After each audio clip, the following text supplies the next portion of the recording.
Why do you keep ruining the very things you say you want? The opportunity comes and you delay. The relationship feels healthy and you pull away.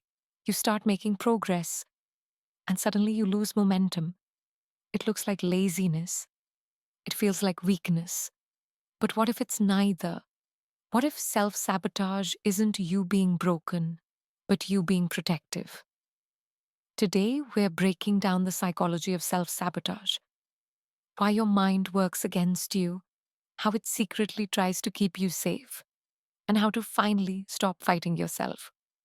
Because the truth is this: you don't destroy what you want, you destroy what feels unsafe to have. And once you understand that, everything changes. Self sabotage is not a conscious decision.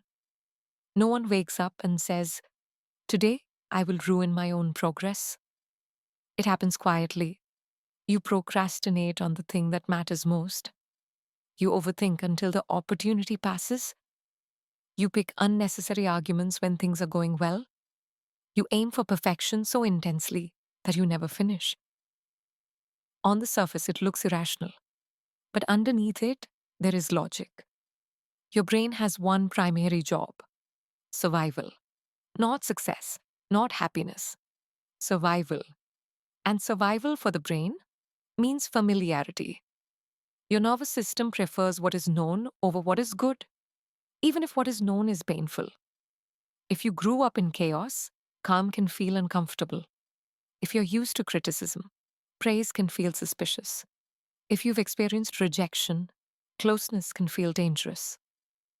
So when life starts moving in a new direction, a better direction, your brain asks a silent question: is this safe? If the answer is uncertain, your system pulls you back. Not to hurt you, to protect you. That's the first psychological layer of self sabotage. Familiarity feels safer than growth. Growth is unknown. Unknown feels risky. Risk feels threatening. So you retreat. Sometimes self sabotage looks like procrastination. You tell yourself you'll start tomorrow. You scroll instead of working. You plan endlessly but never execute. It feels like a discipline problem, but often it's fear disguised as delay, because starting means being seen. Starting means possibly failing. Starting means discovering your limits. And if at some point in your life failure led to shame, your brain remembers not as a story, as a sensation. Your nervous system links effort with emotional danger. So when you try again, it slows you down. This is not laziness, it is protection. Another form of self sabotage is perfectionism. Perfectionism looks productive, it sounds ambitious, but psychologically, perfectionism is fear wearing a mask of high standards. If it's not perfect, you don't release it. If it's not flawless, you don't share it. If it's not guaranteed to succeed, you don't attempt it. Why? Because perfection protects you from judgment. If you never finish, no one can criticize. If you never try fully, you never risk full failure. Perfectionism gives you the illusion of control, but it keeps you stuck. Then there's relationship sabotage. You finally meet someone stable. They communicate clearly, they show consistency, and suddenly you feel restless, irritated, doubtful. You start noticing small flaws. You pull back emotionally. You create distance. Not because they're wrong for you, but because safety feels unfamiliar. If love in your past was unpredictable, your nervous system learned that intensity equals connection. So calm feels boring. Stability feels strange. You don't crave drama consciously, but your body recognizes it, and it chooses what it recognizes. Self sabotage also shows up when you're close to success. Right before a breakthrough, you slow down. You miss deadlines. You question your abilities. Why? Because success changes identity, and identity shifts are threatening. If you've always seen yourself as the one who struggles, becoming the one who succeeds creates internal conflict. Your brain prefers consistency, even if that consistency keeps you small. There is also something called upper limit behavior.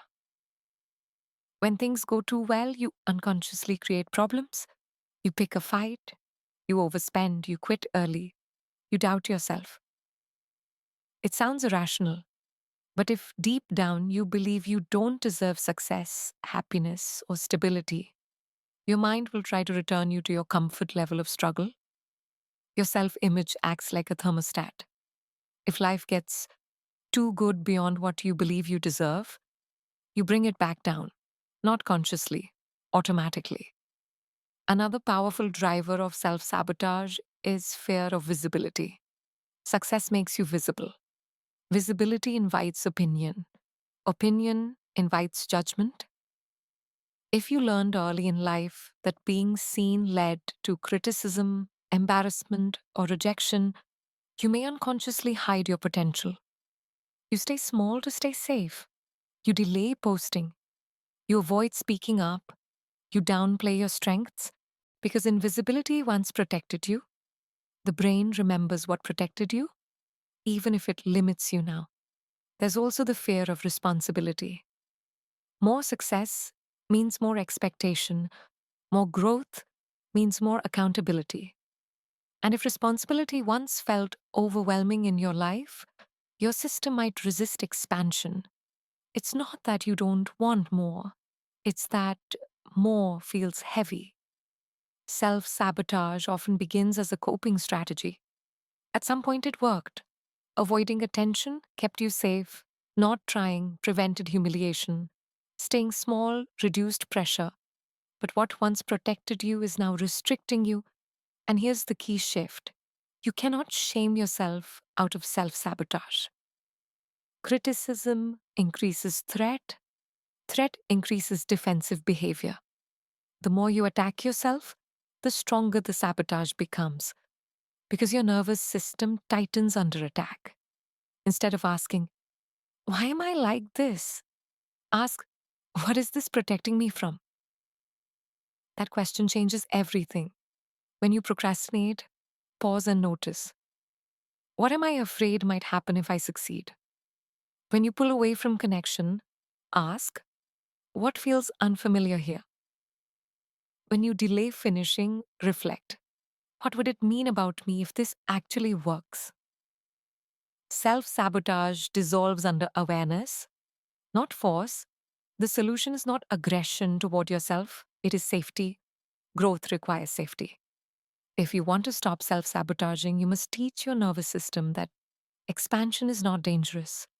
You do that slowly, through small promises kept, through finishing imperfectly, through tolerating mild discomfort without retreating.